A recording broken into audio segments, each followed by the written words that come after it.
Alright everybody, this is Connor R from Angling North back here with another video. It's been a little while since I've added to the Chironomid Tying 101 series, so I thought I'd finally get back at it, and today I'm going to teach you how to tie my oil slick Chironomid. What I've got in the vise is a size 14 Chironomid hook. They are, it doesn't say much on here.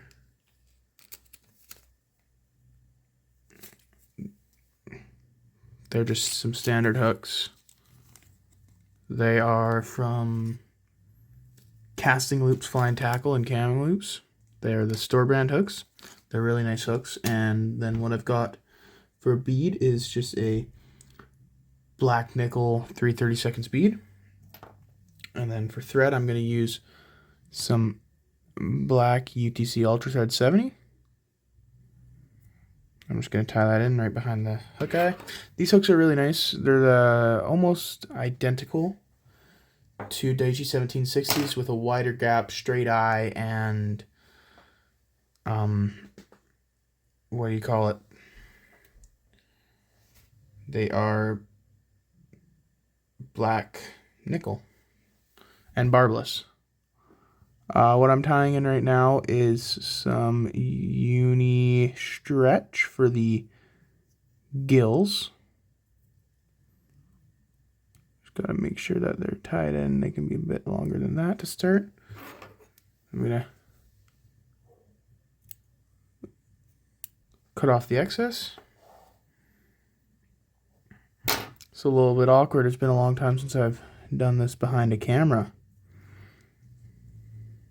Then we're gonna tie in front of it and then just do a little 5-turn whip finish.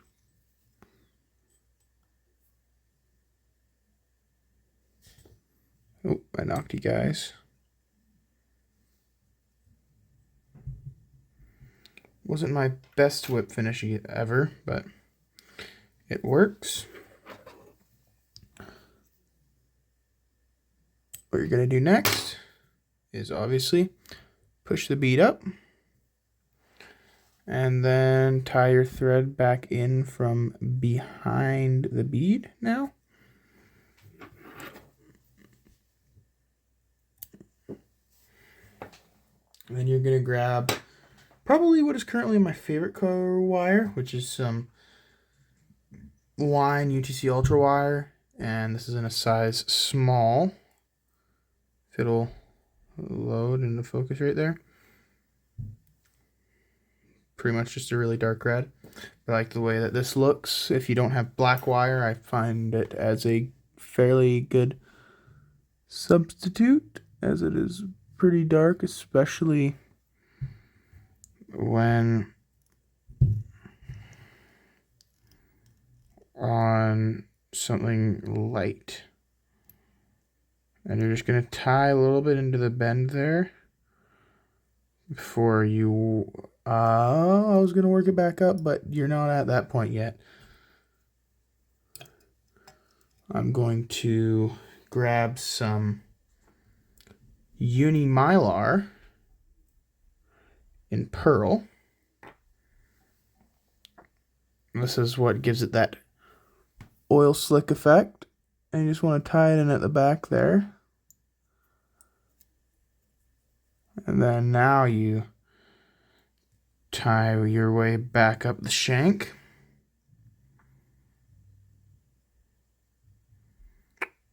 Now we're just going to let our thread settle because it's all twisted up right now. I've got a few new tools that I'm using, and while I wait for that to happen, might as well showcase them. This is the 4-inch Dr. Slick glass bobbin. These are the 4-inch Dr. Slick Prism scissors. Here's scissors that I've been using, which are the 4-inch Dr. Slick open loop scissors. I have liked them. I've just been beating on them recently, so I bought a new pair. And then this will be coming in handy at the end. This is the Raid Zap RZ Pro 360 or 365 Pro. Now you're just going to want to build up your taper.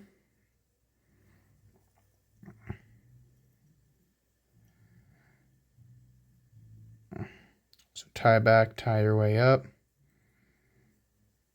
Tie back, not as far, tie your way up. Tie back, yet again, not as far, tie your way back up. Probably let my thread settle for a bit again.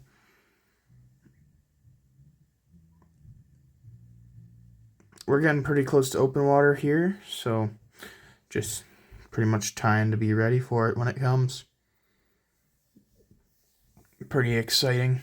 This year I think is going to be a good year. So, getting ready. Yet again, tie back but not as far, and then you've got your full taper. So now what you're going to do is you're just going to wrap your Uni-Mylar up the hook shank.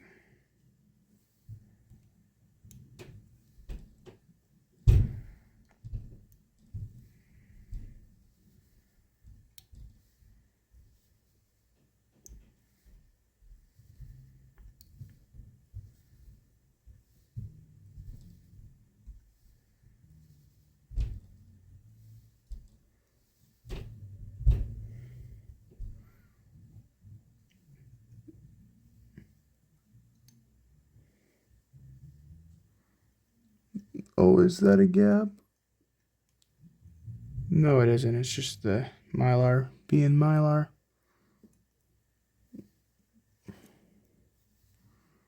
Then once you get up to the bead, you're just going to want to tie it off.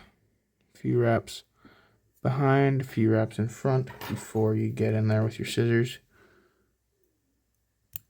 And pop it off like that. What you should actually do instead of just fully cutting it is nick it and then rip it. So now that you've got your Mylar tied all the way up, now you just want to counter wrap your wire up the shank. I mean, you could just regularly wrap it, but I've gotten so used to counter wrapping. If I don't counter wrap, it does not feel normal anymore. Once you're up to the head or the bead, you know the drill. Wrap a few times, helicopter it free.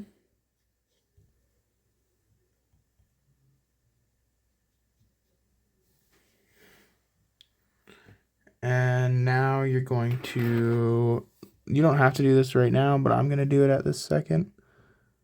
Just pull this back. This kind of just helps you gauge the length a bit better and then cut it. For your gills, those ones might be a little bit long, but it doesn't really matter. They're usually pretty prominent. Then now, what you're going to want to do to finish this off, grab your whip finisher and do a 3 to 5 turn whip finish. Because we will, now that we've done that, obviously cut our thread free, because that's pretty important. And then we're going to grab some UV resin. I'm using Raid Zap Medium. You could also, instead of just using UV resin, you could use clear nail polish. That's a lot of resin, but that just makes it easier to spread out. You could use some clear nail polish. Really, there's a lot of things you could use. Super glue, Zap-A-Gap. And you're just going to want to fully cover it. Then you're going to want to grab paper towel, napkin, toilet paper, whatever you're using. I'm just using Kleenex. And just kind of remove some of that excess before you go in there with the UV light to cure it on up.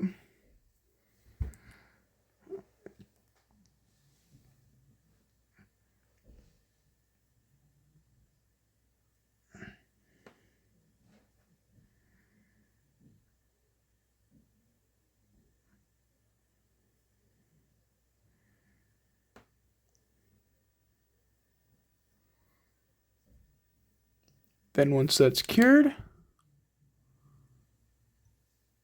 which it is, you're done. That is how you tie my oil slick Chironomid. Have a good one and fish on.